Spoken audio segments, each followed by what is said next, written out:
తాజాగా రాష్ట్ర ప్రభుత్వం ఒక గుడ్ న్యూస్ అయితే చెప్పింది. ఎస్సీ ఉద్యోగుల పదోన్నతల్లో వర్గీకరణ ఏదైతే ఉందో, ఎస్సీ వర్గీకరణకు సంబంధించి దాన్ని అమలు చేయబోతున్నారు.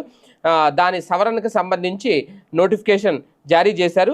ఎస్సీ ఉద్యోగుల పదోన్నతుల్లో వర్గీకరణ అమలుకు ప్రభుత్వం నోటిఫికేషన్ తాజాగా జారీ చేసింది. గతంలో ఎస్సీలకి 15% రిజర్వేషన్ ఉమ్మడిగా అమలు చేయగా, కూటమి ప్రభుత్వం ఎస్సీలోని ఉపకులాలన్నింటికీ రిజర్వేషన్ ఫలాలు సమానంగా అందేలా 3 గ్రూపులుగా విభజించింది. గ్రూప్ 1 కింద రెల్లి కులాలను పొందుపరిచి 1% రిజర్వేషన్, గ్రూప్ 2 కింద మాదిగ ఉపకులాలను చేర్చి 6.5% రిజర్వేషన్, గ్రూప్ 3 కింద మాల ఉపకులాలను చేర్చి 7.5% రిజర్వేషన్ వర్తింపు చేస్తోంది. ఈ రిజర్వేషన్ని ఎస్సీ ఉద్యోగుల పదోన్నతుల్లో అన్ని శాఖలు అమలు చేయాలని స్పష్టం చేస్తూ ఒక సవరణ నోటిఫికేషన్ అయితే జారీ చేసింది. క్యాడర్ స్ట్రెంత్ 5 కంటే ఎక్కువ ఉన్న చోట్ల ఈ రిజర్వేషన్ వర్తింపు చేయాలి.